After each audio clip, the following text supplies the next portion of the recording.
আমি আপনাদের সামনে সূরা শুআরার ৮৮ নম্বর আয়াত তেলাওয়াত করেছি।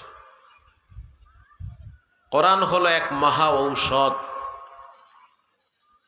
বড় বড় ডাক্তার, ইঞ্জিনিয়ার, প্রফেসর দেখতেছি কোরআনের চিকিৎসা নেওয়ার জন্য এখন তারা বিভিন্ন জায়গায় গিয়ে বসে থাকে। গত জুমার নামাজের পরে আমি তো জুমা পড়াই মতিঝিলে, সব মাথা মোটাওয়ালারা বসে থাকে আল্লাহর দয়ায়। তো এক ডাক্তারের বাসায় গেছি দাওয়াত খাইতে, যাই না আমি কখনো, কিন্তু ডাক্তার সাহেব দাওয়াত দিছে, না গেলে তো কয়দিন পর হেদারি আমার সিরিয়াল দেওয়া লাগবে। ঠেহাই পড়ে গেছে। স্ত্রীও ডাক্তার, স্বামীও ডাক্তার। খেয়াল করেন আল্লাহ আপনাদেরকে কত ভালো রাখছে, আলহামদুলিল্লাহ বলেন। দুইজনই পয়সাওয়ালা। তো দোয়া শেষ, তারপর বলতেছে হুজুর খুব ভালো আছি, তবে একটা মুসিবতে আছি। ইদানিং আমরা স্বামী স্ত্রী দুইজনেই দেখতেছি যে পানিতে হাত লাগাইলে আমাদের হাতগুলো মরিচের গুঁড়ার লাগাইলে যেমন কষ্ট হয়, ওরকম হাতগুলো জ্বলে যায়, পানিতে হাত দিতে পারি না। এটা কি নরমাল মুসিবত? পানিতে হাত লাগানো যায় না, লাগাইলে হাত জ্বলে যায়। মনে হচ্ছে কে যেন মরিচের গুঁড়ার পানি হাতে দিছে, পুরা হাত অবশ হয়ে যায়। আমি চিন্তা করলাম, ওরে আল্লাহ কয় কি। এখন সে আমারে বলতেছে হুজুর দোয়া কালাম যত আছে সব পইরা আমার হাতে একটা ফু দেন। আমি বললাম টেস্ট পরীক্ষা, কয় কিচ্ছু বাকি নাই। আমি ডাক্তার, আমার স্ত্রী ডাক্তার, আপনি বোঝেন না, এই খাট সুদ্ধা টেস্ট করছি। মানে দেহের যত পার্টস আছে সব টেস্ট করা শেষ, সব পরীক্ষা শেষ।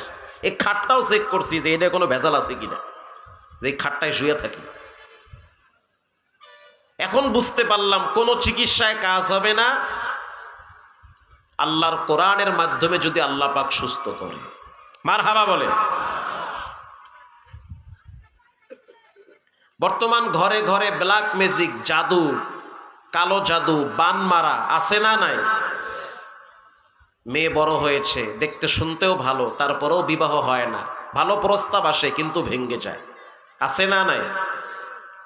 এখন এই চিকিৎসা আপনি প্যারাসিটামল আর নাপা কট্টিন দিয়ে করতে পারবেন? কোরআনের চিকিৎসা লাগে।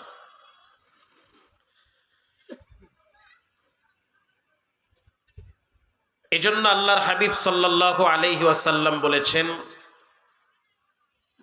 যে ব্যক্তি সূরা ফাতিহা ৭ বার পরে পানিতে ফু দিবে, আল্লাহ তাআলা অসুস্থ রোগীকে সুস্থ করে দিবে।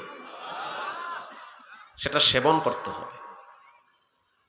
আল্লামা জালালউদ্দিন সৈয়ুতি তিনি লেখেন রাহিমাহুল্লাহু তাআলা, কোন মেয়ের যদি বিবাহ না হয়,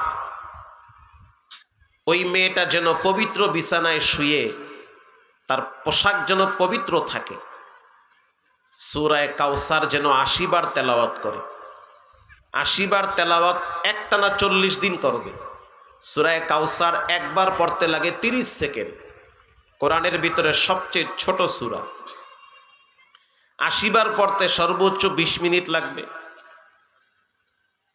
তো বিখ্যাত তাফসীর কারক আল্লামা জালালউদ্দিন সৈয়ুতি লেখেন, কোন মেয়ের যদি প্রাপ্তবয়স্ক হওয়ার পর বিবাহ শাদী না হয়, প্রতিবেশী অথবা কোনো হিংসুকরা যদি ভাঙ্গানে দিয়ে বিবাহ নষ্ট করে দিতে চায়, ওই মেয়েটা যেন প্রতিদিন ৮০ বার সূরা কাউসার তেলাওয়াত করে। ১ সপ্তাহের ভিতরে ভালো পাত্রের ব্যবস্থা আল্লাহ তাআলা করে দিবে। এটা পরীক্ষিত আমল। নবী করিম সাল্লাল্লাহু আলাইহি ওয়াসাল্লামকেও তো জাদু করা হয়েছিল। এক ইহুদি নারী, নবীজি অসুস্থ হয়ে যায়, দাঁড়াইতে গেলে ক্লান্ত লাগে, বসলে তন্দ্রাচ্ছন্ন হয়ে যায়। নবীজি স্বপ্নে দেখতেছে যে একজন ফিরিস্তা আর একজন ফিরিস্তাকে বলতেছে যে এই ব্যক্তিকে জাদু করা হয়েছে। আরে বিশ্ব নবীকে জাদু করা হয়েছে, আপনি কই আছেন? আপনার পরিবারকে হিংসুকরা গুলি কইরা ধ্বংস করবে না, বান মাইরা ব্ল্যাক ম্যাজিক আর কালো জাদুর মাধ্যমে ধ্বংস করতে পারে। এজন্য কোরআনের কাছে আসতে হবে, দোয়া কালাম শিখতে হবে, 2-4টা সূরা শিখা লাগবে, তা না হলে তো উপায় থাকবে না। দ্বিতীয় ফেরেশতা বলতেছে কেমনে জাদু করলো, তাফসিরে মাআরিফুল কোরআনেও আসছে। প্রথম ফেরেশতা বলতেছে এই ব্যক্তির মাথার চুল এক ইহুদি নিয়া একটা গুহার ভিতরে পাথরের নিচে এই চুলটারে আটকায় রাখছে 11টা গিট লাগায়া। নবীজি, নবীদের স্বপ্ন তো ওহী, মারহাবা বলেন।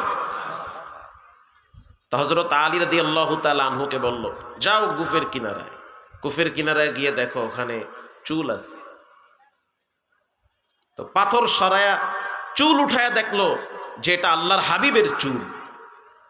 চুলের ভিতরে 11টা গিট লাগানো, মানে 11টা বান মারছে, কুফুরি কইরা বিশ্ব নবীর চুলে বান মারছে। হযরত জিবরাইল বলতে আছে কোনো টেনশন নাই, আমি ঔষধ নিয়ে উপস্থিত হয়েছি। সুবহানাল্লাহর ভলিউম বাড়ায়া দেন। সেই ঔষধ হলো সূরায়ে নাস আর সূরায়ে ফালাক। এই 2 সূরায় মোট 11টা আয়াত আছে। আপনি একবার পড়েন একটা আয়াত, একটা গিট খুলে যাবে। 11টা আয়াত পড়বেন, 11টা গিট খুলে যাবে। এরপরে নবীজি ফাতেমার ঘরে গিয়ে বলল ফাতেমা প্রত্যেকদিন 5 ওয়াক্ত নামাজের পরে সূরায়ে নাস ফালাক তেলাওয়াত করবা। আলী রাদিয়াল্লাহু তাআলা আনহুকে বলল সূরায়ে নাস ফালাক পড়বা। এমনকি নবীজি নিজে হাসান রাদিয়াল্লাহু তাআলা আনহু, হুসাইন রাদিয়াল্লাহু তাআলা আনহু, 2 জনকে সূরায়ে নাস ফালাক, সূরায়ে কাফিরুন, সূরায়ে ইখলাস এই 4 কুল পড়ে নিজে দম করেছে। আল্লাহু আকবার বলে। এগুলো তো ভাই শিখতে হবে, জানতে হবে। এজন্য জানার জন্যই হলো ওয়াজ মাহফিল।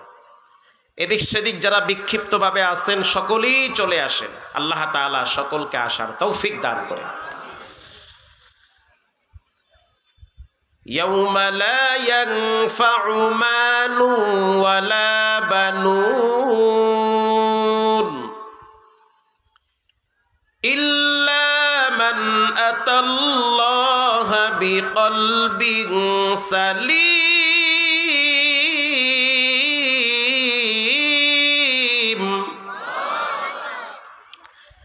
মাইকটা ক্যারক্যার করতে আছে। মনিটর বক্স নাই ভাই, মনিটর বক্স না হলে তো কথা কইতে খুব কষ্ট। ঠিক হয়ে যাবে ইনশাআল্লাহ, ইনশাআল্লাহ বলেন, ঠিক হয়ে যাবে। আল্লাহ রাব্বুল আলামিন বলেন মাল কাজে আসবে না, সম্পদ কাজে আসবে না, সন্তান কাজে আসবে না, ইল্লা মান আতাল্লাহ বিকলবিন সালিম, একমাত্র পরিশুদ্ধ আত্মাটাই কাজে আসবে, যেই অন্তরে রোগ নাই, যে রোগ বলা হয় হিংসার রোগ, অহংকারের রোগ, আমিত্ব ভাবের রোগ। এই রোগ মুক্ত যাদের অন্তরগুলো থাকবে তাদেরকে ডেকে ডেকে জান্নাতুল ফেরদাউসের মেহমান বানায়া দিবেন কে? এই যুগে লম্বা জামা পরা সহজ, লম্বা জামা পরলে অনেক রোগ থেকে বাঁচা যায়। দাড়ি রাখলে তো মাশাআল্লাহ অনেক রোগ ব্যাধির থেকে বাঁচা যায়। প্রত্যেকটা সুন্নতের ভিতরে শেফা আছে না নাই? মেসওয়াক করা অনেক সহজ, এখন বিধর্মীরাও মেসওয়াক করে, জানে মেসওয়াক করলে এর ভিতরে শেফা আছে। কিন্তু বর্তমান যুগে মানুষের অন্তরটা হিংসা মুক্ত করাটা হলো সবচেয়ে বড় কঠিন কাজ। ইয়াউমা লা ইয়ানফাউ মালু ওয়ালা বানুন ইল্লা মান আতাল্লাহা বিকলবিন সালিম।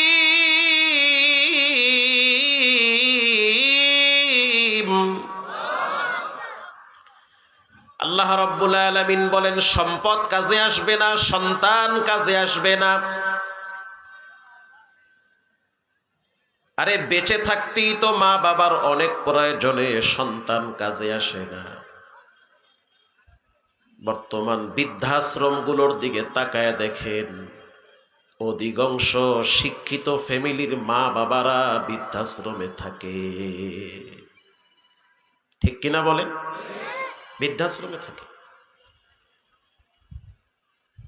যেই মা বাবা সন্তানকে রব চিনায় না, রসুল চিনায় না, কোরআন চিনায় না, লেখা রাখেন একটা সময় দেখবেন ওই সন্তানরাও মা বাবাকে চিনবে না। আপনি কইলো ঠিক না কইলো ঠিক, এটি ঠিক ঠিক বাজ্যে খাই আমি, ঠিক কথা এটি। যেই মা বাবা সন্তানকে রব চিনায় না, রসুল চিনায় না, কোরআন চিনায় না, ইসলাম চিনায় না, পশ্চিম চিনায় না, মেসওয়াক চিনায় না, টুপি দাড়ি পাগড়ি চিনায় না, সন্তান যত বড় শিক্ষিত হোক, লিখে রাখেন একটা সময় দেখবেন ওই সন্তানরা মা বাবাকে চিনবে না, বরং অবহেলার পাত্র বানাবে।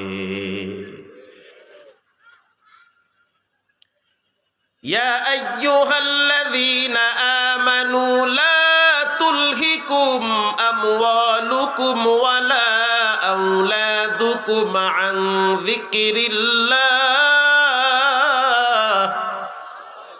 রব্বুল আলামিন বলেন, সন্তান আর সম্পদ যেন রবের জিকির থেকে গাফেল না করে।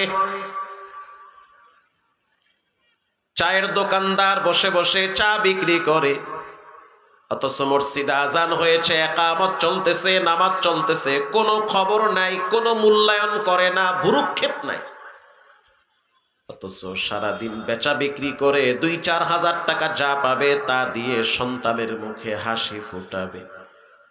তার মানে বোঝা গেল এই সম্পদ নামাজ থেকে তাকে দূরে রেখেছে, সন্তানও তাকে রবের স্মরণ থেকে দূরে সরিয়েছে।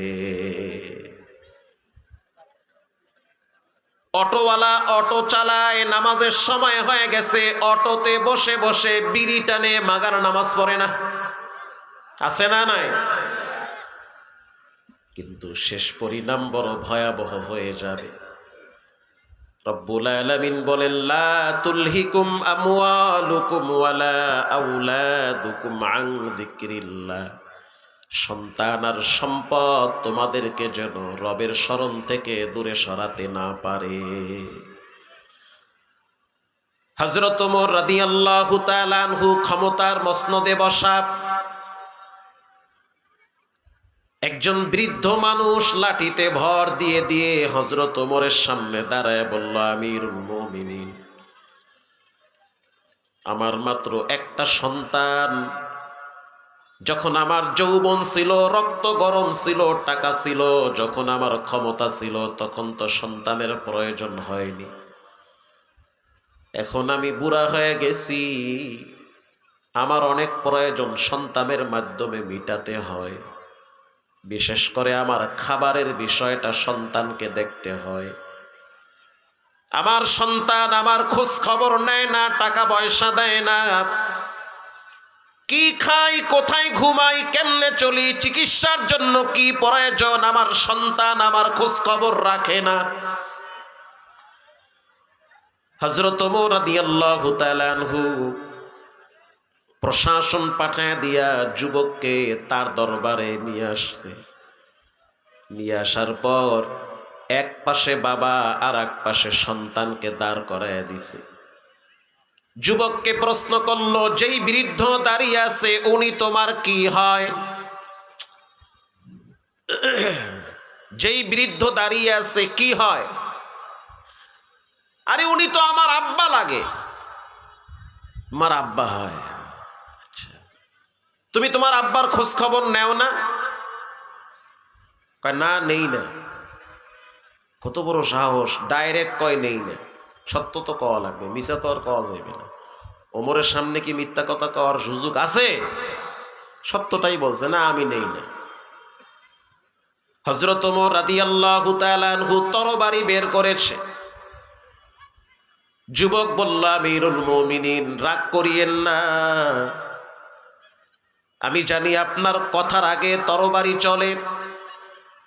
যেই রাস্তা দিয়ে আপনি চলেন সেই রাস্তায় শয়তান চলে না, সেটাও ভালো করে জানি। আল্লাহু আকবার বলেন।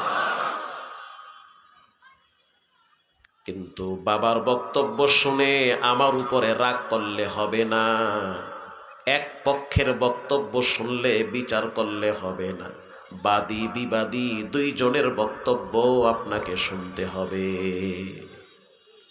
তার মানে আমারও বক্তব্য শুনতে হবে, খালি আব্বারটা হলে হইবে না।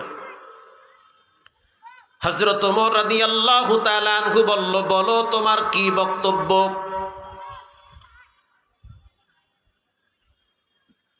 যুবক বলল, আমিরুল মুমিনিন, প্রথমে জানতে চাই দুনিয়াতে বাপ আগে আসছে না ছেলে আগে আসছে? আপনারা টাঙ্গাইলের মানুষ, কি মনে করেন ছেলে আগে আসছে না বাপ আগে আসছে? বাপ আগে আসছে। হযরত ওমর রাদিয়াল্লাহু তাআলা আনহু বলল, বাবা আগে আসছে। যুবক বলল, আমিরুল মুমিনিন, তাহলে জানতে চাই দায়িত্ব বাবার আগে না ছেলের আগে? কার আগে? মুরব্বী চিন্তা করতে আছে, খাইছে পেঁচ তো আমিও খাইছি। আমি তো চাইছি পোলার নামে মামলা টামলা দিয়া ফাঁসাইয়া দিল, এখন দেখি পোলায় উল্টা পেঁচ দিছে। হযরত ওমর রাদিয়াল্লাহু তাআলা আনহু তরবারিটারে আস্তে দূরে সরাইছে, ফাঁকে থাকো, আগে শুনি ব্যাপারটা কি, কাহিনী কি এই জায়গায়। একটা তাকবীর জোরে দেন, যেটি ঘুমাইছে এরা যেন ঘুম ভাঙ্গে যায়। নারায়ে তাকবীর। কে কে ঘুমাইছেন দুই হাত তুলে আল্লাহকে দেখা। আর দুই চারজন ঘুমাইন না, ভালো বরকতি জায়গায় ঘুম বেশি আহে, ঘুমাও। আর না বুঝছে হাত তুলছে, মুইও জানি। আরে ঘুমাইলে কি মানুষে হাত তুলতে পারে? আর তো ঘুমায় নাই, আরো বেশি হজায়। দায়িত্ব কার? দায়িত্ব আব্বার আগে। ও দায়িত্ব আব্বার আগে। তো কি কি দায়িত্ব একটু বলেন, আব্বাও শুনুক আমিও শুনি। বাবার কি কি দায়িত্ব একটু বলেন, আব্বাও শুনুক আমিও শুনি। বাবাই তো খালি মোরামুরি করতে আছে। হযরত ওমর রাদিয়াল্লাহু তাআলা আনহু বলেন, বাবার দায়িত্ব হলো তিনটা। এবার আওয়াজ দিয়ে বলেন, বাবার দায়িত্ব কয়টা? তিনটা। এটা আমার আব্বাই আমারে কইছে, আমিও আমার মাইয়া পোলারে কইতে আছি, ওসিয়ত করছি তোমরা তোমাকে মাইয়া পোলারে কবা, নাইলে শেষ বয়সে ফিডা খাওয়া লাগবে। দায়িত্ব ছেলের আগে না বাবার আগে? বাবার আগে। বাবার প্রথম দায়িত্ব সন্তানের জন্য ভালো একজন মা নির্ধারণ করা। পৃথিবীতে যত মনীষী দুনিয়াতে আসছে,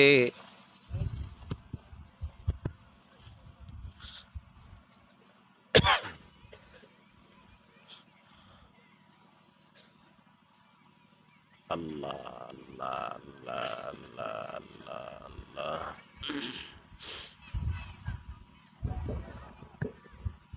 কি কথা শোনা যায়? আচ্ছা, গলা আসলে টানে, সুর দিলে সুর ভাঙ্গে যায়। কালকে সিদ্দিকী সব সুর দিয়েছে কি দেয় না আল্লাহই জানে, গলা টানে। এখানে দুইটা মনিটর থাকলে মাশাল্লাহ টান এমনি আয়া পড়ে, মনিটর নাই তো টান দিয়ে একদিকে যায় আর একদিকে। তাকবীর দেন, নারায়ে তাকবীর।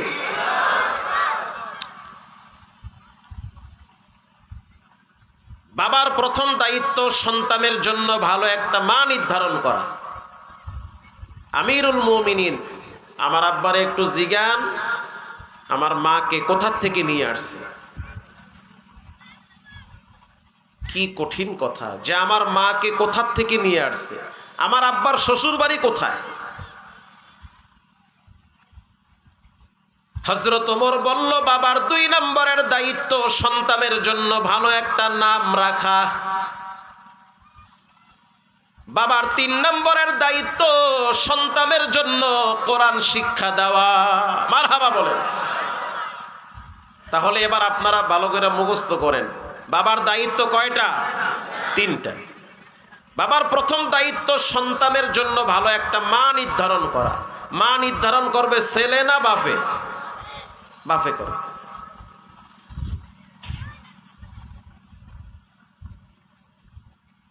এবার যুবক বলল, আমিরুল মুমিনিন, আমার আব্বাকে বলেন আমার নানার বাড়ি কোথায় আমি জানতে চাই, কোন ঘর থেকে আমার মাকে বিবাহ করে নিয়ে আসছে। বৃদ্ধ মানুষ চোখের পানি ছেড়ে দিয়ে বলল, আমিরুল মুমিনিন, যখন আমার রক্ত গরম ছিল, যৌবন ছিল, তখন আমি মারাত্মক একটা পাপ করেছি। সেই পাপটা হলো আমি এক রাখালের ঘর থেকে এই সন্তানের মাকে ভাগায় নিয়ে আসছি, আর ওই মহিলার পেটে এই বাচ্চা হয়েছে। হযরত ওমর বলল, তালাকের মাসআলা জানা আছে? বলে, না জানা নাই। ইদ্যতের বিষয় জানা আছে? বলে, তাও তো জানা নাই। তাহলে আর একজনের বউরে নিয়ে আসলা, বিবাহ করলা, বাচ্চা পেটে দিলা, তাহলেই কি বহিদ হয়ে গেল? বহিদ অবহিদ হালাল হারামের বিষয় আছে না? না। এবার বলো যুবক, তোমার নাম কি? বলে, আমার নাম হলো জৌল। জৌল মানে ধ্বংস হয়ে যাওয়া। কে তোমার নাম রাখছে? বলে, আমার আব্বায়ে রাখছে। হযরত ওমর রাদিয়াল্লাহু তাআলা আনহু বলল, তুমি কি কোরআন শরীফ পড়তে পারো? যুবক বলল, না, কোরআন পড়তে পারি না, তবে আমি কবিতা পড়তে পারি। আমি আরবি মানুষ, আরবি কবিতা বুঝি, কবিতা বলতেও পারি। হযরত ওমর বলল, বিচার তো সন্তানের হবে না, বিচার হবে বাবা। ঠিক কিনা বলে? বিচার হবে ছেলের না, বিচার হবে আব্বা। এজন্য রব্বুল আলামিন কোরআনে বলেছেন, সন্তান আর সম্পদ তোমাদেরকে যেন রব থেকে দূরে সরাইতে না পারে। তিনটা জিনিস মানুষের কবর পর্যন্ত যাবে। এক নম্বরে তার পরিবারের সদস্যরা কবর পর্যন্ত যাবে, তারপরে আর যাবে না। দুই নম্বরে সম্পদ কবর পর্যন্ত যাবে। তিন নম্বরে যেই আমল সে দুনিয়াতে করেছে, সেই নেক আমল তার সাথে কবরের উপরে থাকবে না, বরং ভিতরেও চলে যাবে। সুবহানাল্লাহ। অন্য এক হাদিসে আল্লাহর হাবিব বলেন, ইয়াকুলু ইবনু আদম মালি মালি, মানুষ বলে আমার সম্পদ, আমার বাড়ি, আমার ধন, আমার এগুলো সব। আল্লাহর হাবিব বলেন, ওয়াহাল্লাকা মিন মালিকা ইয়া ইবনি আদম ইল্লা মা আকালতা ফাআফনাইতা, কিচ্ছু তোমার না, যা তুমি খাও ওটাই হলো তোমার। আল্লাহু আকবার বলেন। আপনি যেটা খাবেন ওটাই আপনার। এই বয়ান একবার করছি, কুয়াকাটার একটা এলাকার নাম হয়েছে কাউয়ার চর। চরের নাম কি? আরো জোরে বলেন। কাউয়ার চর। মনে করেন না যে এলাকার সব মানুষ বুঝি কালা, নাম দেশে কাউয়ার চর। তো কাউয়ার চরে বয়ান করলাম যে নবীজি বলেছেন, তুমি যা খাবা ওটা তোমার। আও লাবিস্তা ফাবলাইতা, যা ব্যবহার করবা তাই তোমার। আও তাসাদ্দাকতা ফামজাইতা, আল্লাহর রাস্তায় যেটা ব্যয় করবা ওটাই হলো তোমার স্থায়ী আমল, স্থায়ী সম্পদ। মারহাবা বলে। গ্রামের সহজ সরল মানুষ অত পেঁচগোছ বোঝে না। আপনি যদি উত্তরবঙ্গে যান, একেবারে নর্থ বেঙ্গলের দিকে, মনে করবেন যে আপনি আর এক দেশে আইছে। সহজ সরল মানুষ। আবার কিছু গ্রাম্য অঞ্চলের মানুষ আছে একেবারেই সহজ সরল, এত পেঁচগোছ বোঝে না। বয়ানের পরে এক মুরব্বী, বৃদ্ধ মানুষ, সহজ সরল, সে বলতেছে, হুজুর বয়ান তো মাশাআল্লাহ ভালোই লাগছে, তো আমিও খাই আল্লাহর দয়া, আমি গরুর দুধ বেচা বিড়ি কিনে খাই, এতে কি ঠিক আছে হুজুর? মানে সে মনে করছে যে গরুর দুধ বিক্রি করে বিড়ি কিনে খাইলে বুঝি সওয়াব আরো বেশি হয়। সহজ সরল মানুষ। আও তাসাদ্দাকতা ফামজাইতা, আল্লাহর রাস্তায় যেটা ব্যয় করবেন ওটাই হলো আপনার পুঁজি। এজন্য সন্তান আর সম্পদ যেন আপনাদেরকে রবের ইবাদত থেকে দূরে রাখতে না পারে। ইয়াউমা লা ইয়ানফাউ মালু ওয়ালা বানুন,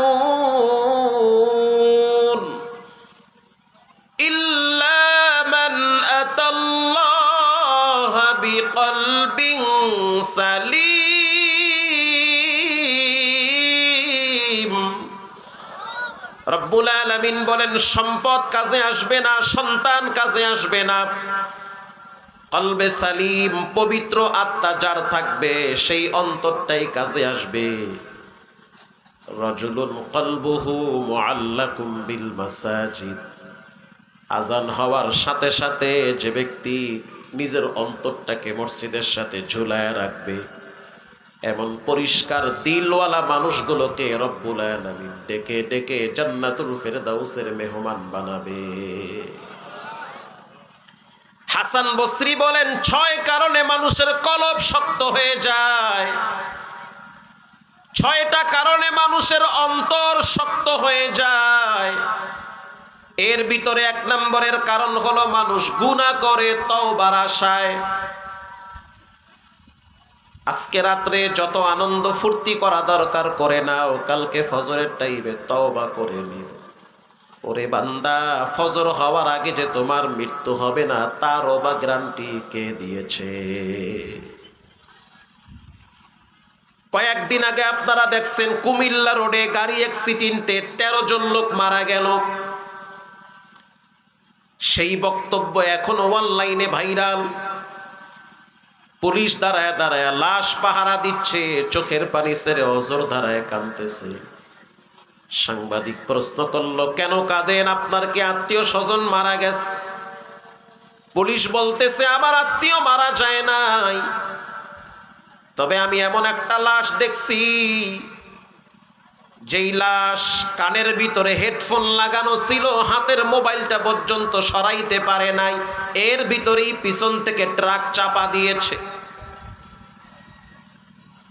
আরো আফসোসের বিষয় হলো মোবাইলের ভিতরে গান চলতেছে, মৃত্যুর পরেও দেখলাম গান চলতেছে। তাহলে এক হাতে মোবাইল, কানে হেডফোন লাগানো, ভাবতেও পারে নাই যে সকাল হওয়ার আগে তার জন্য পরকাল হয়ে যাবে। মানুষের মৃত্যু এত নিকটে, মানুষ একবার শ্বাস টান দেয়, দ্বিতীয়বার শ্বাস টানার সুযোগ নাও হতে পারে। হাসান বসরিকে তার পরিচয় আগে নেন। পৃথিবী বিখ্যাত একজন মুহাদ্দিসের নাম হলো হাসান বসরি, যিনি একজন তাবিঈ ছিলেন। হাসান বসরি রহমাতুল্লাহি আলাইহি, যিনি নবীজির ঘরে বড় হয়েছে। আল্লাহু আকবার বলেন। নবীর ঘরে যিনি লালন পালন হয়েছে। উম্মাহাতুল মুমিনিন মা সালামা রাদিয়াল্লাহু তাআলা আনহার স্তন থেকে দুধ পান করেছে হাসান। হাসান বসরি বলেন, আমার জন্মের পর আমার মা তেনায় পেঁচায়া হযরত ওমরের দরবারে নিয়ে গেছে। হযরত ওমর রাদিয়াল্লাহু তাআলা আনহু বলল, বাচ্চাটা কার? আমার মা বলতে আছে, আমার বাচ্চা। আমিরুল মুমিনিন, বাচ্চাটা নিয়ে আসছি আপনার কাছে তাহানিক করাইতে। আমি চাই আপনার মুখের লালা আমার বাচ্চার মুখে লাগায় দেন, কারণ আপনার মুখের পাওয়ার এত বেশি, আপনার জিহ্বার দাম এত বেশি। জিহ্বা লড়ায়া যেটা বলেন রব্বুল আলামিন আরশ আজিম থেকে সেটা নাজিল করে। আপনার মুখের লালা বাচ্চার মুখে লাগায় দেন। হযরত ওমর রাদিয়াল্লাহু তাআলা আনহু তেনায় পেঁচানো ছোট্ট বাচ্চার মুখে লালা লাগায়া দিছে। মা চিৎকার মাইরা বলতে আছে, আমিরুল মুমিনিন, আমি বড় খুশি হইছি, আমার বাচ্চার মুখে আপনার মুখের লালা রাখছে, এটা সুন্নতে রাসূল। এবার আমি চাই আমার বাচ্চার নামটা আপনি রেখে দিবেন। হযরত ওমর রাদিয়াল্লাহু তাআলা আনহু চেহারার দিকে তাকায়া আঙ্গুল দিয়া ঠোঁট নাড়তেছে আর বলতেছে, মাশাআল্লাহ, চেহারা তো অনেক সুন্দর, যাও নাম রেখে দিলাম হাসান। কেন রাখছেন হাসান? বলে, নবীর নাতির নামের সাথে মিলায় রাইখা দিছি হাসান। হাসান রাইখা দিছি, নিয়ে যাও। মা বলতে আছে, আমিরুল মুমিনিন, আমি চাই আপনি আমার বাচ্চার জন্য রবের দরবারে একটু দোয়া করেন। হযরত ওমর রাদিয়াল্লাহু তাআলা আনহু বাচ্চাটারে কোলে নিয়ে দোয়া করতেছে, আল্লাহুম্মা ফাক্কিহু ফিদ্দীন, রব্বুল আলামিন এই বাচ্চাটাকে ফিকহের জ্ঞান দান করেন। আল্লাহু আকবার বলেন। তার মানে মুফতি সাহেব বানায়া দেন। হযরত ওমর দোয়া করতেছে, ওয়াল্লিমুহুল কিতাবা ওয়াল হিকমা ওয়া হুব্বিবা ইলাইহিন নাস। তিনটা দোয়া করেছেন হযরত ওমর রাদিয়াল্লাহু তাআলা আনহু। এক নম্বরের দোয়া, রব্বুল আলামিন আপনি এই বাচ্চাটাকে যুগশ্রেষ্ঠ মুফতি বানায়া দেন, ফিকহের জ্ঞান দান করেন। দুই নম্বরের দোয়া, রব্বুল আলামিন আপনি এই সন্তানটাকে ইলম ও হিকমতের জ্ঞান দান করেন, তার মানে কোরআনের জ্ঞান তার কলিজার ভিতরে দান করেন।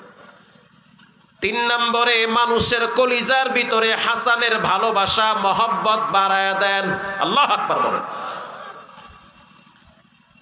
এজন্য হাসান বসরি রহমাতুল্লাহ আলাইহি যখন রাস্তা দিয়া চলতো, জঙ্গলার বাঘ ভাল্লুক গুলো তার সম্মানার্থে রাস্তা ছেড়ে দিয়ে অন্য রাস্তা নিত। হাইওয়াতুল হাইওয়ান কিতাবে আছে। যুগ শ্রেষ্ঠ আলেমে দ্বীন হাসান বসরি তিনি বলেন, মানুষের অন্তর শক্ত হয় 6 কারণে। এক নম্বরে, মানুষ যখন গুনাহ করে তখন মনে করে আমি তওবা করব। তওবা করার নসিব হয় না, তার আগেই মৃত্যু হয়ে যায়। এজন্য প্রত্যেকটা মানুষের উচিত গুনাহ হয়ে গেলে সাথে সাথে তওবা করা, কারণ সে তো জানে না তার মৃত্যু কখন কোথায় হবে। তওবা নসিব হতেও পারে, নাও হতে পারে। এজন্য গুনাহ হওয়ার সাথে সাথে তওবা করা, আল্লাহর দরবারে চোখের পানি ছেড়ে কান্না করা। রাসূল বলেন, বেশি বেশি ইস্তিগফার পড়ো, আস্তাগফিরুল্লাহ। আরবিতে যদি না পারেন তো বাংলায় পড়েন, আল্লাহ আপনি আমাকে মাফ করে দেন। মাল্লাজিমাল ইস্তিগফার, এটা যেন জিহ্বার সাথে লাইগা থাকে, আল্লাহ আমাকে মাফ করে দেন। কোরআনের ভিন্ন এক আয়াতে রব্বুল আলামিন বলেন, লা তাকুনাতু মির রাহমাতিল্লাহ। যত পাপ করো আমার রহমত থেকে দূরে সরে যেও না। পৃথিবীর মানুষের কাছে বারবার অপরাধ করলে মানুষ তাড়ায় দেয়। রব্বুল আলামিন বলেন, বান্দা যত পাপ করো আমি রব কখনোই দরওয়াজা বন্ধ করে দিব না, বরং আমার দরওয়াজা খোলা আছে। গোপনে আমার কাছে ক্ষমা চাইলে গোপন পাপ গোপনেই আমি মাফ করে দিব। সুবহানাল্লাহ। এজন্য প্রত্যেকটা মানুষের উচিত গোপনে রবের কাছে তওবা করা, গুনাহ নিয়ে বসে না থাকা। যে ব্যক্তি তওবা করে সে ব্যক্তি নিষ্পাপ বাচ্চার মতো মাসুম হয়ে যায়। আল্লাহর রাসূল বলেন, আত্তাইবু মিনাজ যামবি কামাল্লা যামবালা। একটা বাচ্চা যখন মায়ের পেট থেকে দুনিয়াতে পদার্পণ করে, নিষ্পাপ কোনো গুনাহ নাই। ঠিক তেমনি ভাবে যখন কোন জাহান্নামের আসামি গুনাহ করে করে জীবনটারে নষ্ট করে ফেলে, আর যখন রাত্রিবেলা দরজা জানলা লাগাইয়া চোখের পানি ছেড়ে দিয়া বলে আল্লাহু হাজিরিন, রব্বুল আলামিন আমি আর তুমি, তুমি আর আমি, মাঝখানে কেউ নাই। নানুপুরের শায়েখ প্রায় সময় বলতেন, মানুষ যখন আল্লাহর দরবারে কান্নার ভান করে, চোখে পানি নাই, তারপরে সে চেষ্টা করে আর ক্ষমা চায়। আল্লাহর একটা নাম রহমান আর একটা নাম রহিম। বান্দার চোখের পানি নাকের ডগায় আসার আগেই অতীতের সব গুনাহ আল্লাহ মাফ করে। এটা আল্লাহর ওয়াদা আছে, আল বুকাউ মিন খাশিয়াতি। আল্লাহর ডরে যার চোখের পানি ঝরে আল্লাহ তাকে ক্ষমা করে দেয়। পৃথিবী বিখ্যাত একজন সাহাবীর নাম হলো আবু হুরায়রা রাদিয়াল্লাহু তাআলা আনহু। ইশারের নামাজের পর মসজিদে নববীর থেকে বাসার দিকে যাচ্ছে। কিছু দূর যাওয়ার পরে একজন মহিলার কণ্ঠের আওয়াজ আবু হুরায়রার কানে ভেসে আসলো। মহিলা বলতেছে, আবু হুরায়রা একটু দাঁড়াও, তোমার সাথে কিছু কথা আছে। আবু হুরায়রা বলল, কিসের কথা? তুমি একজন নারী, আমি একজন পুরুষ, কাছে আসা যাবে না, যা বলার দূর থেকে বলো। মহিলা বলতে আছে, আবু হুরায়রা খেজুর গাছের ওই পাশে তুমি দাঁড়াও, আমি এই পাশে দাঁড়াই, আমি বলবো তুমি শুনবা, কোনো মজার গল্প হবে না, মনের কষ্টের কিছু কথা শেয়ার করব। নবীজির সাহাবী আবু হুরায়রা খেজুর গাছের কিনারায় দাঁড়ায় গেল। মহিলাটা খেজুর গাছের আড়ালে দাঁড়ায় বলতে আছে, আবু হুরায়রা, এলাকার সবাই জানে আমার মতো ভালো নারী মদিনার ভিতরে কেউ নাই, কিন্তু আমি একটা বিশাল বড় গাট্টি মাথায় নিয়ে ঘুরতেছি, এই গাট্টির ওজন আমি সইতে পারি না, এটার লোড আমাকে দুর্বল করেছে, এটার গাট্টি অনেক বড় হয়ে গেছে। আবু হুরায়রা বলতে আছে, কই তোমার মাথায় তো কোনো গাট্টি নেই। মহিলা বলল, আবু হুরায়রা, এই গাট্টি দেখা যায় না, এটা হলো পাপের গাট্টি। আল্লাহু আকবার। এটা গুনার গাট্টি, দেখা যায় না, এটা রব দেখে, আর যে গুনাহ করছে সে বুঝে যে কি পরিমাণ পাপের গাট্টি মাথায় নিছে। আবু হুরায়রা বলল, তওবা করে নাও, রবের রহমতের দরওয়াজা খোলা আছে। উয়ুনুল হিকায়াত ইবনুল জাওজি রাহিমাহুল্লাহ লেখেন, মহিলা বলল, আবু হুরায়রা, তওবা করছি, তারপরেও মনে শান্তি পাই না, আল্লাহ আমারে ক্ষমা করলো কিনা আমি তো জানি না। আবু হুরায়রা বলল, কি এমন অপরাধ করলা যে তওবা করার পরেও তোমার মনে কোনো শান্তি পাও না? মহিলা বলতে আছে, আবু হুরায়রা, গোপনে এমন একটা পাপ করছি, বলতেও লজ্জা লাগে, না বলেও পারি না, আমি চাই তোমার মাধ্যমে যেন রব্বুল আলামিন ক্ষমার ব্যবস্থা করে দেয়। মহিলা বলতে আছে, আবু হুরায়রা, আমি এক রাখালের সাথে গোপনে জেনা করছি, জেনা ব্যভিচারে লিপ্ত হওয়ার পর আমার পেটে একটা বাচ্চা আসছে, সেই বাচ্চাটা ভূমিষ্ঠ হওয়ার পর আমি নিজের হাতে হত্যা করছি, গলা টিপে তাকে দুনিয়ার থেকে বিদায় করেছি, কারণ পাপের ফসল আমি বহন করতে চাই না। আবু হুরায়রা আস্তাগফিরুল্লাহ 3 বার পড়ার পর স্পষ্ট জানায় দিল, আল্লাহর আযাব বড় কঠিন, তুমি হালাক হয়ে যাও। জেনা করলা, আবার পেটের বাচ্চাটারে কেন হত্যা করলা? বাচ্চা তো কোনো পাপ করে নাই। এটা বলার সাথে সাথে আবু হুরায়রার কথা শুই না মহিলা একটা চিৎকার বেড়ে বেহুশ হয়ে গেছে। যখন মহিলাটা বেহুশ হয়ে গেছে, নবীজির প্রিয় সাহাবী আবু হুরায়রা ভয় পেয়ে গেছে, দৌড়ায় নবীর দরবারে চলে গেল। রাহমাতুল লিল আলামিন, একজন মহিলা জিনা করেছে, পেটে বাচ্চা আসছে, বাচ্চা হত্যা করেছে, আমি বলেছি তুমি হালাক হয়ে যাও, আল্লাহর আযাব গজব বড় ভয়ঙ্কর। আল্লাহর হাবিব বলতে আছে, আবু হুরায়রা, আল্লাহর আযাব যেমন বড়, তার চেয়ে বড় হইল আল্লাহর দয়া আর মায়া। আবু হুরায়রার চেহারা অন্ধকার হয়ে গেছে, মাথা নিচু করে দাঁড়ায় রয়েছে। ইন্দিবিন টাইমে আল্লাহর হাবিব বলতে আছে, আবু হুরায়রা, মহিলার চোখের পানি আর কান্নার কারণে রব্বুল আলামিন তার ক্ষমার জন্য কোরআনের আয়াত নাজিল করছে, ইল্লা মান তাবা ওয়া আমানা ওয়া আমিলা আমালান সলিহা। পাপ করার পরে চুপচাপ বসে নাই, গোপনে তওবার জন্য রবের দরবারে হাত পাতছে, যার কারণে রব্বুল আলামিন তার চোখের পানি আর কান্নার কারণে অতীতের সব গুনাহ মাফ করে দিয়েছে। ভাই, আল্লাহ আপনারাও তো পারে, আরে বেশ্যা মহিলাকেও তো আল্লাহ মাফ করছে। কিফিল নামের এক জালেমকেও আল্লাহ ক্ষমা করে দিয়েছে। কিতাবে পড়েছি মুসা আলাইহিস সালাম সকালবেলা আল্লাহরে বলতেছে, আল্লাহ, আমার সম্প্রদায়ের ভিতরে সবচেয়ে পাপী মানুষকে, তাকে দেখতে চাই। আল্লাহ তাআলা বলল, মুসা, একটু পরেই দেখবা তোমার সামনে দিয়ে, এই রাস্তা দিয়ে একজন মানুষ, একজন বাবা তার বাচ্চাকে কোলে নিয়ে জঙ্গলার দিকে কাটতে যাবে। তোমার সম্প্রদায়ের ভিতরে ওই লোকটাই সবচেয়ে বড় পাপী। মুসা আলাইহিস সালাম আবার দোয়া করছে, আল্লাহ, আমি জানতে চাই আমার সম্প্রদায়ের ভিতরে সবচেয়ে ভালো মানুষকে। আল্লাহ রাব্বুল আলামিন বলল, মুসা সন্ধ্যার টাইমে দেখবা একজন ব্যক্তি রাস্তা দিয়া যায়, ওই ব্যক্তি হলো সবচেয়ে পুণ্যবান ব্যক্তি। মুসা আলাইহিস সালাম সকালবেলা তাকায়া দেখলো বাপ বাচ্চা কোলে নিয়ে জঙ্গলার দিকে যাইতেছে কাঠ কাটার জন্য। সন্ধ্যার টাইমে তাকায় দেখলো একই ব্যক্তি বাচ্চা কোলে নিয়া জঙ্গলার থেকে বাসার দিকে যাইতেছে। মুসা আলাইহিস সালাম আবার প্রশ্ন করলো, আল্লাহ সকালে বললেন এই লোকটা সবচেয়ে খারাপ, আবার সন্ধ্যার টাইমে দেখলাম ওই লোকটাই নাকি সবচেয়ে ভালো।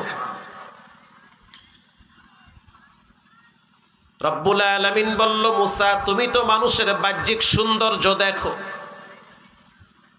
তুমি তো মানুষের পোশাক দেখে বুঝো কেমন না ভালো, আমি তো মানুষের পোশাক দেখি না, চেহারা দেখি না, মানুষের কলিজা দেখি। আল্লাহু আকবার বলে।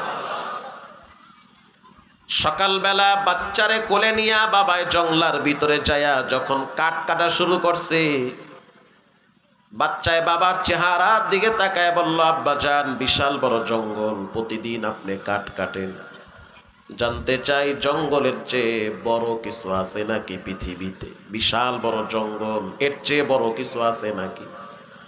বাবায় বলতে আছে জঙ্গলের চেয়ে বড় হইল পাহাড়। একটু রিভাব দেন, সাউন্ডটা ভাষায় দেন না। জঙ্গলের চেয়ে বড় হইল কি? পাহাড়। আর না হয় বক্স বন্ধ করে দেন, মাইক চলুক, গলা আরো খেপ কামড়ায় ধরে আমার। জঙ্গলের চেয়ে বড় হইল পাহাড়। বাবা আবার প্রশ্ন করলো, ছেলে আবার প্রশ্ন করলো, আব্বা জান জঙ্গলের চেয়ে বড় হইছে পাহাড়, পাহাড়ের চেয়ে বড় কি? বাবায় বলল পাহাড়ের চেয়ে বড় হইল আসমান। সন্তান বাচ্চা মানুষ বুঝে না কি প্রশ্ন করবে, কি উত্তর নিবে।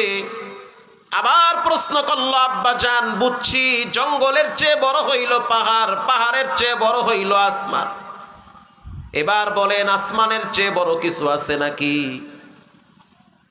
তখন বাবায় বলল, আসমানের চেয়ে বড় হইল তোমার বাবার গোপন অপরাধ, তোমার আব্বার গোপন পাপ আসমানের চেয়েও বড়। এটা বইলা বাবায় চোখের পানি ছেড়ে হাউমাউ করে কেঁদে দিয়েছে। আমার গোপন পাপ যদি সন্তান তুমি জানতা, জীবনে আমার কোলে তুমি উঠতা না।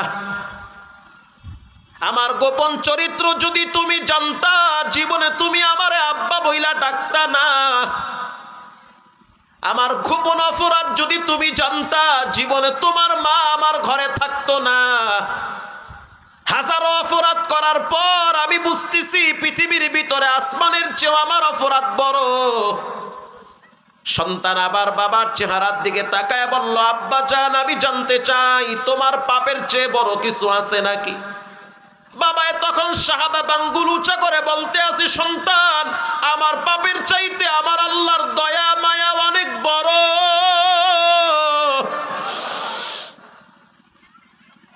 মুসা যখন বাপ নিজেকে পাপী বলে সন্তানের সামনে পরিচয় দিয়েছে, আর যখন বলেছে আমার রবের দয়া নাকি অনেক বড়, তাহলে আমিও ঘোষণা দিলাম সকাল বেলার পাপীরে সন্ধ্যার টাইমে মাসুম বানায়া ঘরে পাঠায়া দিছি। हर गुरी दे देने तू तैयारो है, जो न मांगे उससे तू बेजारो है। মান তাওয়াদুআ লিল্লাহ রাফাহুল্লাহ। যে ব্যক্তি আল্লাহর জন্য নিজেকে ছোট বানায়, আল্লাহ তার মান মর্যাদা সম্মান বাড়ায় দেয়। জীবনে যদি কোনো ভালো আমল নাও থাকে, অন্তত পক্ষে আল্লাহর কাছে নিজেকে পাপী বলে পরিচয় দিবে, ইনশাআল্লাহ বলেন।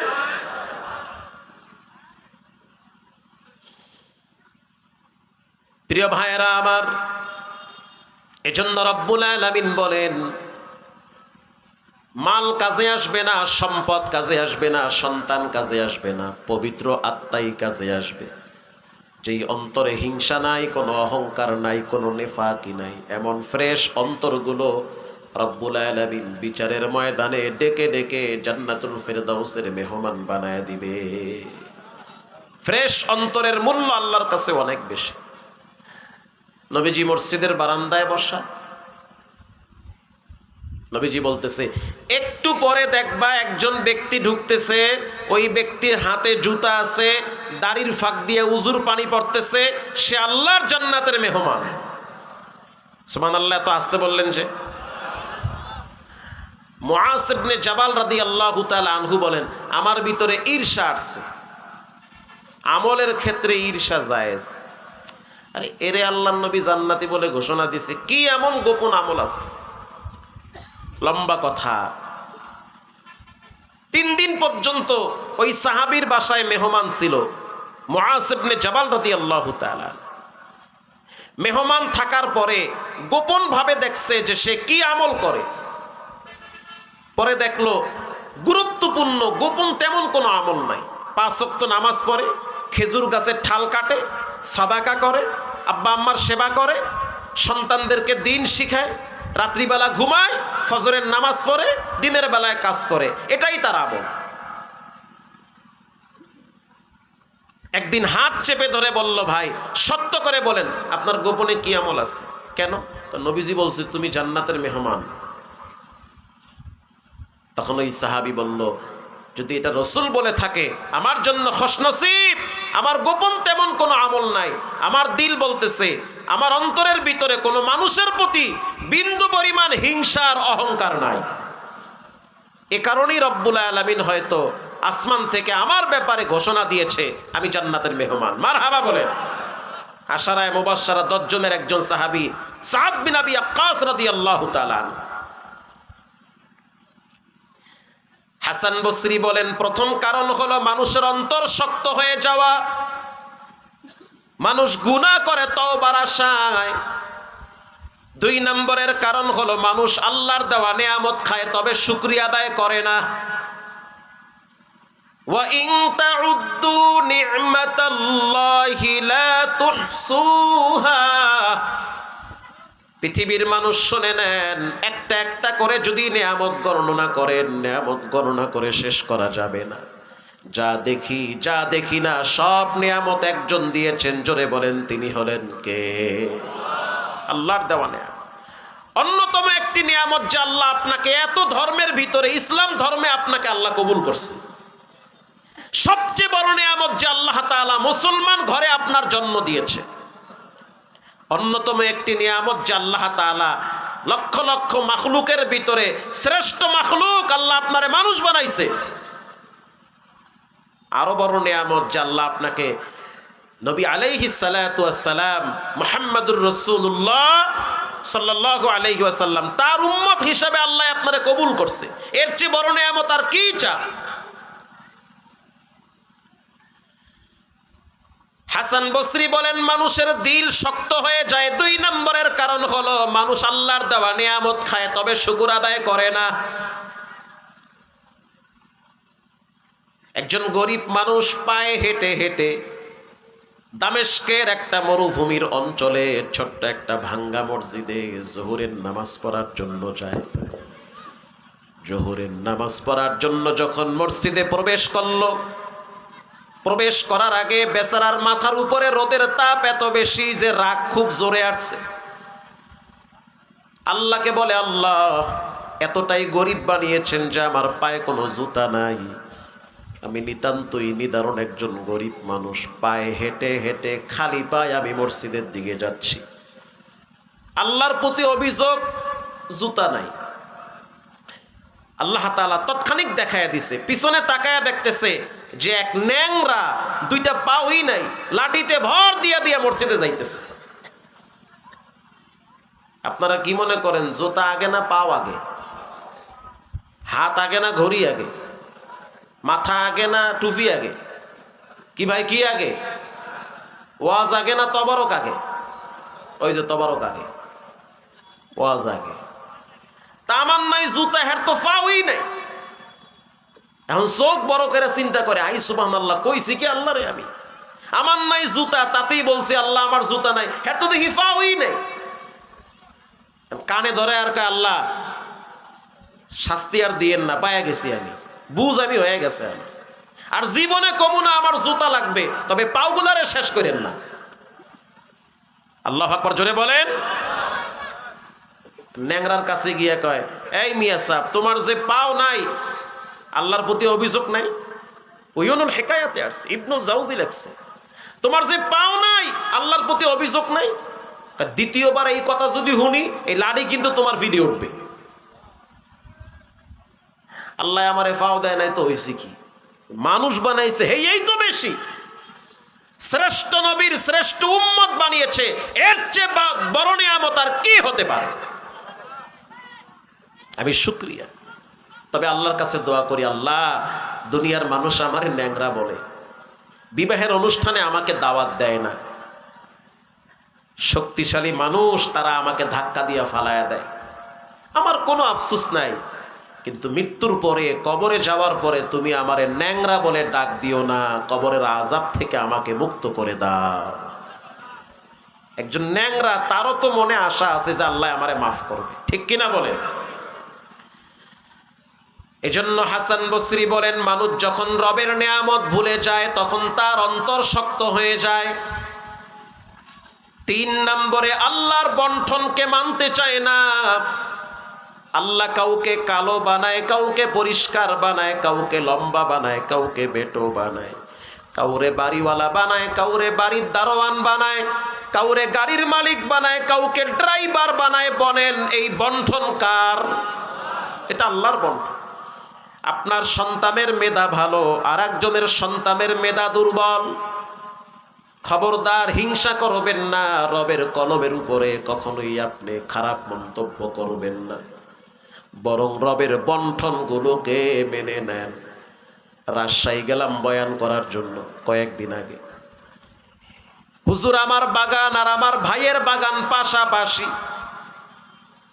একসাথে গাছগুলার পরিচর্যা করছি, অথচ বৃষ্টির কারণে, দেখেন বাতাসের কারণে আমার যত গাছে বোল ছিল সবগুলো মাটির সাথে মিশিয়ে দিছে। আমার ভাইয়ের গাছের একটা আম পড়ে নাই, একটা বোল নষ্ট হয় নাই, অথচ বাতাস তার গাছেও লাগছে, আমার গাছেও লাগছে। নষ্ট হইল তো একসাথে দুইজনের হওয়ার কথা, তারটা হইল না, আমারটা হইল। আমি বললাম, এটা কে করেছে? সে বলল, একজন করেছেন, তিনি হলেন কে? এখন বলেন আপনি আল্লাহর প্রতি কি ধারণা? না, মনে কোনো আফসোস নাই, আমার গাছ যেহেতু আছে, এই বছর আম না হইলে হইবে কি, আগামী বছর তো ঠিকই হইবে। মারহাবা বলেন। আল্লাহর বন্টনের উপরে কখনোই রাগ করতে হয়। বাড়ির যিনি মালিক, হে নিজে কলম দিয়ে লেখতেও পারে না হ্যার নাম, আর দারোয়ান বিয়ে পাস আছে না নাই? দারোয়ান বিয়ে পাস, দারোয়ান যদি কয় ও করলো কি আল্লাহ, হেরে বানাইছে বাড়ির মালিক, একটুখানি একটা মানুষ লেখতে পারে না, হে হয়েছে 5 তলা বাড়ির মালিক, আমার কওয়া লাগে হ্যারে স্যার। আর আমি দেখতে শুনতে কম নাই, লেহার ঠেলায় গোষ্ঠী হুদ্দে ইংলিশে লিখতে পারি, আর আমারে বানাইছে আল্লাহ বাড়ির দারোয়ান। আল্লাহর বন্টনটা কি? এই চিন্তা যাদের অন্তরে থাকে তাদের দিল নরম থাকে না, শক্ত হয়? শক্ত হয়। এই শক্ত দিল হওয়া ভালো না, খারাপ লক্ষণ। হাসান বসরি বলেন, 4 নম্বরে যখন মানুষ মৃত্যুকে ভুলে যায় তখন মানুষের অন্তর শক্ত হয়ে যায়। 5 নম্বরে মানুষ যখন তার সন্তানদেরকে দিন শিখায় না তখন মানুষের দিলটা শক্ত হয়ে যায়। 6 নম্বরে যখন মানুষ তার মা বাবার সাথে নাফরমানি করে তখন তার অন্তর শক্ত হয়ে যায়। মা বাবার সাথে যারা ভালো আচরণ করে তাদের দিলগুলোকে নরম বানায় দেয় কে? এজন্য যতদিন হায়াত পান খবরদার কখনোই মা বাবার সাথে নাফরমানি করবেন না। আমি তো প্রায় সময় বলি, প্রত্যেকটা মানুষের সফলতার জন্য 2 জন মানুষ লাগে। 2 জন মানুষকে অবহেলা যদি করেন তাহলে জীবনের সফলতার সিঁড়িতে উঠতে অবস্থা খারাপ হয়ে যাবে। 1 নম্বরে মায়ের দোয়া লাগে, 2 নম্বরে ঘরের স্ত্রীর সহযোগিতার সাপোর্ট লাগে, ঠিক কিনা বলে? কামরাঙ্গীর চরে লেদার ফ্যাক্টরিতে আগুন লাগছে, হাজী সাহেব দাঁড়ায় দাঁড়ায় কাঁদতেছে, কোটি টাকার দোকান আগুনে পুইরা ছাই হয়ে গেছে। চোখে দেখা আমাদের হাজী সাহেবের স্ত্রী ফ্যাক্টরির মালিকের স্ত্রী বোরকা পইরা দৌড়ায় আসছে হাজী সাহেবের কাছে, আইসা বলতে আছে ঘরে চলেন। আরে কেন দাঁড়ায় আছেন এখানে? কেন আপনি চিন্তা করেন? কেন আপনার চোখের পানি এত বের হয়? আপনি তো স্টক করবেন। এই ফ্যাক্টরিতে আগুন লাগছে তো হয়েছে কি? আপনি বেঁচে আছেন, এটাই তো আল্লাহর দরবারে শুকরিয়া। কেন করোনার টাইমে আপনি কয়েক কোটি টাকা ধরা খাইছেন না? আল্লাহ আপনারে পোষায়া দেয় নাই? কহ দিছে। তো এখন ফ্যাক্টরিতে আগুন লাগছে, কি হয়েছে? 5 বছর পর দেখবেন ওরকম 2টা ফ্যাক্টরির মালিক আপনি হবেন। এরকম একটা স্ত্রী থাকলে আর কোনো চিন্তা আছে? এখন বউ যদি হইতো 10 জাল্লা মার্কা, আইয়া যদি কইতো তুমি খালি ধরা খাও, একবার খাইছো করোনার টাইমে বাস, এইবার খাইছো আগুন, তাহলে জামাইয়ের অবস্থা ঠিক থাকে না ব্যাঠিক হয়ে যায়? পুরুষ মানুষ কখনোই দুর্বল হয় না। পুরুষ রাত জেগে মাথায় বস্তা নিয়ে হাঁটতে পারে, প্রচন্ড রোদের তাপে আগুনের ভিতরে কর্ম করতে পারে। পুরুষ দুর্বল হয় ঘরের নারীর অত্যাচারে আর জুলুমের কারণে। আসতে বলবেন না, জোরে বলেন ঠিক না ব্যাঠিক? সৌদি আরব দেখছি, আইরে আল্লাহ, সারা রাত রাস্তা পরিষ্কার করে, মুখে হাসি। আমি বললাম ভালোই তো আছেন ভাই, মাশাআল্লাহ। হুজুর খুব ভালো আছি, কিন্তু কষ্ট হইল যখন বাড়িতে ফোন দেই সবাই টাহা চায়। আব্বায় কয় টাহা ঋণ, মায়ও কয় টাহা, বউ কয় ওরে আল্লাহ তুমি করো কি, ঈদ আইছে সামনে, মার্কেট লাগবে 3 লাখ টাকার। এই যন্ত্রণায় জীবন তেজপাতা হয়ে গেছে। কাম করতে করতে কখনোই পুরুষ দুর্বল হয় না। পুরুষ দুর্বল হয় ঘরের নারীর বেশকির কারণে। এজন্য ইমাম গাজ্জালি বলেছেন, তুমি যদি সফলতা চাও তাহলে 2 জন মানুষ তোমার জীবনে লাগবে। জোরে বলেন কয়জন? 1 নম্বরে মায়ের দোয়া লাগবে। মায়ের সাথে সম্পর্ক দূরত্ব হইলে শান্তি আর সফলতা আসবে না। 2 নম্বরে ঘরের স্ত্রী কর্মঠোর এবং বিচক্ষণ জ্ঞানী লাগবে। রিল্যাক্সে চলবেন, কোনো টেনশন নেই। এই যে ঘুরি গাড়ি খাই, দেখেন না কত সুন্দর খাইয়া লইয়া আছে, কোনো টেনশন নাই তো। আমার ঘর ঠিক আছে তো, ওইটা হে সামলায়। মায়েরে ফোন দেয়, বইনেরে ফোন দেয়, আব্বারে ফোন দেয়, খোঁজ খবর নেয়, মহা সুখে। আমার পরিষ্কার বক্তব্য আমার ঘরে যে আমাকে টেলিফোন দিনের ভিতরে 1 বার করলে আমার আব্বা আম্মাকে 5 বার করবা, তাহলেই তুমি আমার মাথার তাজ হয়ে থাকবা। ঠিক কিনা বলে? আমারে জিগাবা খাইছুনি, গেছুনি, ভালো আসুনি, এমএ গেছুনি, হোম্ম গেছুনি, এত পিছলা দরদের আমার কোনো দরকার নাই। আব্বা আম্মার সাথে কোনো সম্পর্ক ভালো থাকবে না, আমার বোনদের সাথে সম্পর্ক ভালো থাকবে না, আমার ভাইদের সাথে সম্পর্ক ভালো থাকবে না। আমার লাগে পিছলা খাতিল, ওই খাতিল চলবে না। কান টানলে মাথা আসে। তুমি আমার লাগে ব্যবহার খারাপ কইরো, মাফ করে দেব। আমার মায়ের সাথে সম্পর্ক ভালো রাখো, তুমি আমার মাথার রানী হয়ে থাকবা। এজন্য সফলতার জন্য 2 জন মানুষ লাগে, একজন হলো মা আর একজন হলো বউ। জোরে বলেন ঠিক না ব্যাঠিক? মা আর স্ত্রী 2 জন ঠিক, পুরো জিন্দেগি ঠিক। আল্লাহ রাব্বুল আলামিন বলেন, ওয়াখফিদ লাহুমা জানাহায-যুল্লি মিনার রাহমাহ ওয়াকুর রাব্বিরহামহুমা কামা রাব্বায়ানি সগীরা।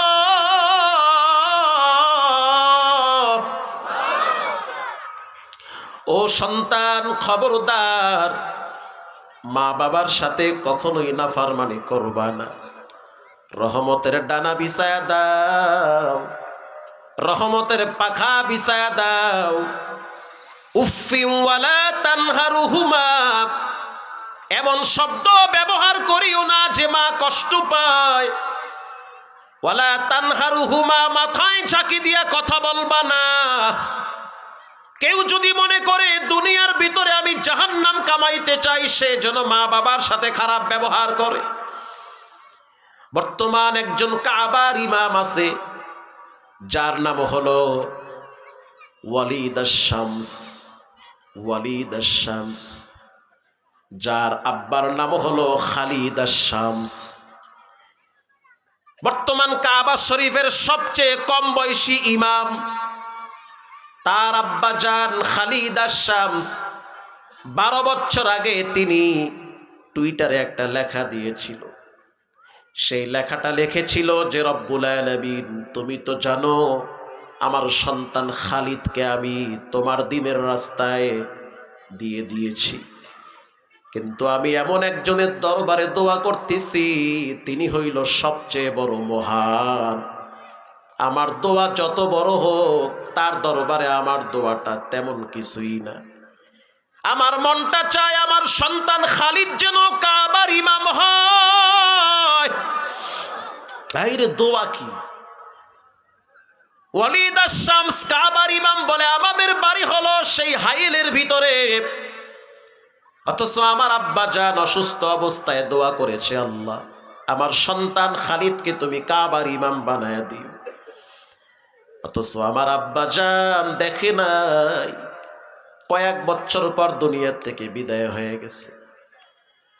12 বছর পর রব্বুল আলামিন আমার আব্বার সন্তান আমি খালিদ ওয়ালিদকে কাবার ইমাম হিসেবে কবুল করেছে।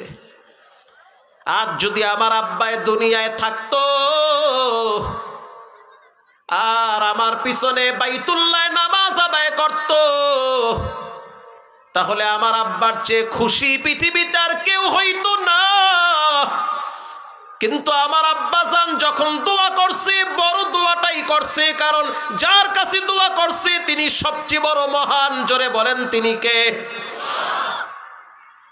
এজন্য সন্তানের জন্য রবের দরবারে যখন দোয়া করবেন, বড় দোয়াটা করবেন, কারণ প্রত্যেকটা মা বাবার উচিত সন্তানের জন্য বেশি বেশি দোয়া করা।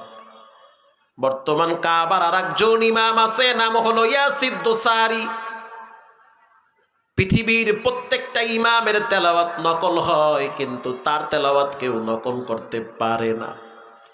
এত চমৎকার তেলাওয়াত, যখন তিনি তেলাওয়াত করে তখন মনে হয় 40 লক্ষ মুসল্লিরা আল্লাহর জান্নাতের বাতাসে হাওয়ায় উঠতে থাকে। আল্লাহু আকবার বলেন। ছোট ছোট বাচ্চাদেরকে আমি গত বছর রমজানে দেখছি, ইয়াসিদ দোসারি যেই রাস্তা দিয়ে হাঁটে, বাচ্চারা ধুলা উঠায়া বুকে লাগায়। তার মানে বুঝতে পারলাম ধুলাগুলা ইয়াসিদ দোসারির পায়ের ধুলা। সাংবাদিকরা প্রশ্ন করলো, গোটা আরব বিশ্ব আপনার জন্য পাগল, এত চমৎকার কণ্ঠে আপনি তেলাওয়াত করেন, মানুষ পাগল হয়ে যায়। বয়স্ক মানুষগুলা দাঁড়া থাকে ঘন্টার পর ঘন্টা, কোনো ক্লান্তি ভাব নাই। মনে হইতে আছে তাদের দেহের রোগের চিকিৎসা হইল আল্লাহর কোরআন। সাংবাদিক প্রশ্ন করলো, এত সম্মানের জায়গায় কেমনে আসছে? ইয়াসিদ দোসারি চোখের পানি ছেড়ে দিয়া বলে, এটা আমার ক্রেডিট না, এটা আমার মায়ের দোয়া। আমার মাকে আমি প্রায় সময় দেখতাম, না জহুর না আসর না মাগরিব না ইশা, যখনই দোয়া করত তখনই বলতো, আল্লাহ তুমি আমার দোসারিরে তোমার ঘরের ইমাম বানায়া দিও। লক্ষ মা দোয়া করে, দোয়া তো সবাইটা কবুল হয় না। তাহলে সন্তানের সফলতার পিছনে মা বাবার দোয়া আছে না? যত আলেম পৃথিবীতে দেখতে পান, খবর নিয়ে দেখেন তাদের বাবা আর মায়ের চোখের পানি আর কান্নার আওয়াজে রাত্রিবেলা আরশে আজিম ঠান্ডা বানায় দেয়। সন্তান কখনোই আলেম হতে পারবে না যতক্ষণ না পর্যন্ত মা বাবা রাত্রিবেলা যায় নামাজ তাহাজ্জুদের মুসাল্লায় বিছাবে আর রবের দরবারে রবের রহমতের খুঁটি ধইরা ঝাঁকতে হবে আর বলতে হবে, আল্লাহ আমি এমন একজনের রহমতের দয়ার খুঁটি ধরছি যার দয়া কখনোই শেষ হয় না। এজন্য রব্বুল আলামিন কোরআনে বলেছেন, সন্তান তোমার মা বাবা তোমার জন্য অনেক কষ্ট করেছে। আজ তোমার আব্বা বুড়া হয়ে গেছে, তোমার মা বৃদ্ধা হয়ে গেছে, তোমার আব্বার কাশি তোমার কাছে এখন ভালো লাগে না, তোমার মা এখন অসুস্থ, হাঁটতে পারে না, খবরদার অবহেলা করিও না, কারণ তোমার মা বাবা তোমার জন্য জান্নাত, তোমার মা বাবা তোমার জন্য জাহান্নাম। হাদিসে আসছে, মা আয়েশা রাদিয়াল্লাহু তাআলা আনহা মন বেজার করে একদিন বসে আছে। আল্লাহর হাবিব ঘরে প্রবেশ করেছে। প্রশ্ন করল, আয়েশা কেন কাঁদো, কি হয়েছে? আম্মা জান আয়েশা বলল, ইয়া নবী আল্লাহ, আজকে আমি একটা মায়ের ভালোবাসার চোখ দিয়া দেখছি। মায়ের ভালোবাসা আল্লাহ জীব জানোয়ার পশু পাখির ভিতরেও দিয়েছে।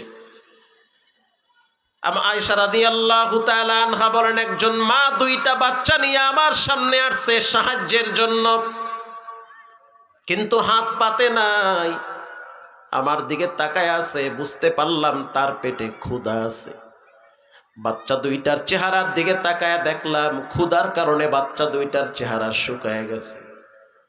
আমি আয়েশা ঘর থেকে 3টা খেজুর দিছি, আর বইলা দিছি দুইটা বাচ্চারে 2টা খেজুর দিবা, আর একটা খেজুর তুমি খেয়ে ফেলবা। ওগো আল্লাহর হাবিব, আমি তাকায় দেখলাম ওই মা 2 বাচ্চার মুখে 2টা খেজুর দিয়া মায়ের নিজের ভাগের খেজুরটা অর্ধেক কইরা আবার 2 বাচ্চার মুখে তুলে দিয়েছে।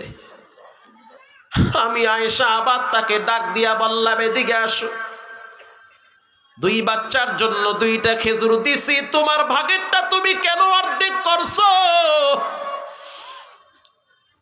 মা তখন বলতে আছে, আমি আমার ক্ষুধার যন্ত্রণা সহ্য করতে পারি, কিন্তু বাচ্চারা তো পারে না। ওরা আমার কলিজা, ওরা খাইলে আমার খিদা নিবারণ হয়। আম্মা জান আয়েশা বলেন, আমি আরো একটা খেজুর দিছি, নাও তুমি খাও। আমি দূর থেকে তাকায় দেখলাম সেই খেজুরটাও 2টা ভাগ করে 2 বাচ্চার মুখে দিল। তখন বুঝতে পারলাম মা বাচ্চারে কি পরিমাণ ভালোবাসে।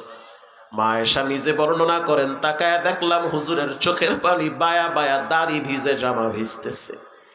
আমি বললাম, হুজুর আপনি কেন কাঁদেন? আল্লাহর হাবিব বলল, আয়েশা আমিও তো একটা মায়ের সন্তান, আমি আমার মায়ের দুধ বেশি দিন পাই নাই। জন্মের পরে মাত্র 6 বছর আমি আমার মাকে পাইছি। আবওয়া নামক জায়গায় আমার মা ঘুমিয়ে আছে।